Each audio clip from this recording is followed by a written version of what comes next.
This is the Peter Greenwood Show at the Edinburgh Fringe, and I'm sitting next to a gentleman who has a show here at the Fringe. Could you tell me your name and your show title, please? My name is Graham Kay, and I am doing a show called Pete and Me, a non-depressing look at autism and family.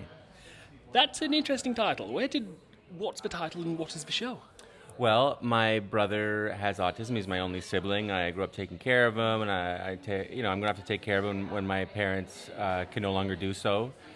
And so I want to talk about that, but I also don't want to scare people off and think it's some depressing, trauma dumping show. My brother's a lovely man, and I'm fortunate that he's in my life, and it's a celebration of our relationship, I think. So is Pete your younger or older brother? He's my younger brother. He's by 3 years. And when did you find out about his diagnosis, and what was that process like for you and for him? Well, he never really, I don't think he really fully understands that he has a diagnosis of any sort. But I remember we came back from the doctor, and they told my parents, and they gave my parents a VHS tape to learn about it. And this was the early 90s, and my mother cried. And but it's a comedy show. I don't talk about that. Yeah, that's what I remember about that. I mean, it didn't change anything for me because it didn't change who he was. It didn't change how much we loved him. And it was just a word that was added to our lives. Yeah. And so how did you decide what to put into this show and what to leave out? Because it's a very personal thing and a very personal topic. And did Pete help you decide what to include? That's a very good question. Pete didn't help me decide in so many words, but I think I've been doing comedy for 15 years, and I resisted talking about my brother because I didn't want to use him in any way. I didn't want anyone to laugh at him. And I think it took me a while to become a good enough comedian to be able to ride the line between being funny and showing love at the same time. I basically talk about our relationship. I am talking about my life, and it's okay to talk about your life because you're not throwing anybody under the bus. All you can talk about is your life, and it's Pete and me. So I think that's how I managed to do it. Also, making fun of myself a lot, that helps. What did you think about not talking about Pete for so long and then bringing him into your routines and getting to the point where there is a show about him? What was that process like?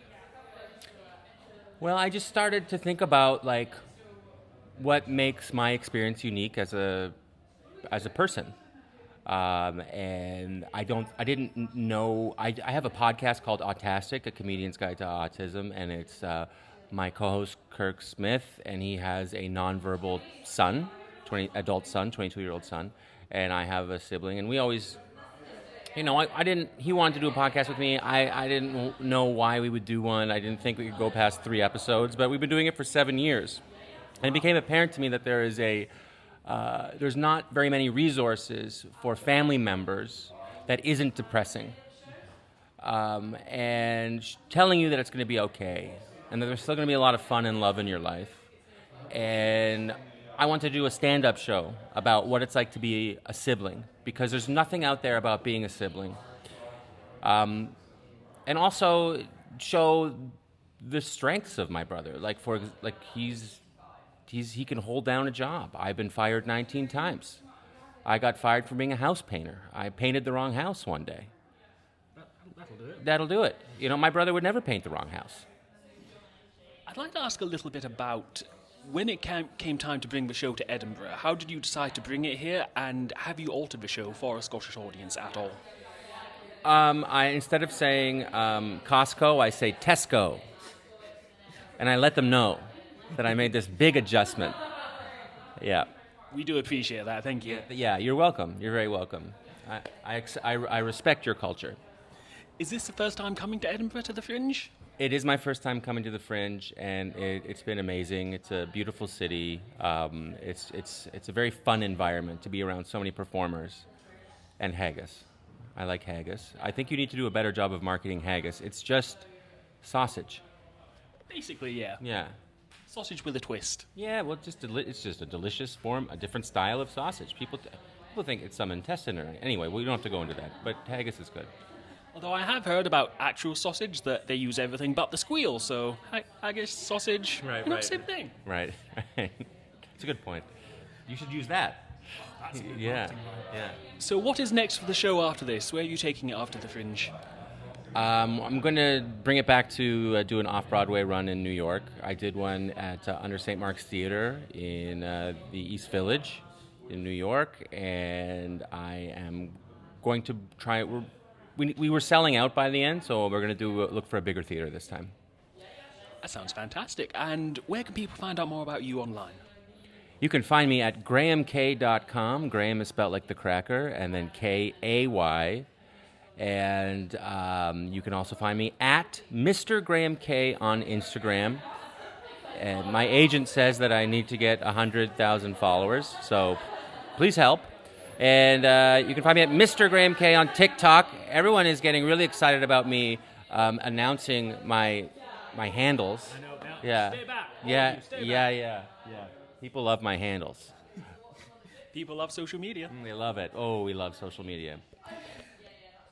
Final question I'd like to ask you. Has Pete seen the show or heard the show, and what does he think of it? Pete has heard of the show. Pete has seen clips of the show. Pete has been part of the show. I told in New York, the time difference is too different here, but in New York, he's very good at keeping time. So I would have a clock behind me, and I would say, just so you know, at 7, or where the show, it's like 7:56, Peter's going to call. And then he would call, and then he would talk to the audience. I'd put my phone up to the mic, and he'd talk to them briefly, and then he would tell them about his enemies from high school, and I'd have to, but we got to go. But he loves being the center of attention. Every wedding, he wants to talk. His one question to me was, okay, you're talking, are you saying nice things about me? I'm like, yeah. And he goes, great. That's it. I have some enemies as well. Do you think me and Pete could have a chat? 100%. You could have a long chat. I'm sure we could. Yeah. Thank you so much for your time. It was lovely to meet you today. Lovely to meet you too. Thanks so much. Graham K, Pete and Me is playing at the Gilded Balloon Patter House from the 7th until the 11th and the 13th until the 26th of August. It is on at 6:20 p.m. If you want tickets, go to edfringe.com and search Graham K, Pete and Me. This show was produced by your friend at mine. Check her out on social medias at VCToriaA, and by myself, Peter Greenwood. Until next time, bye everybody, bye.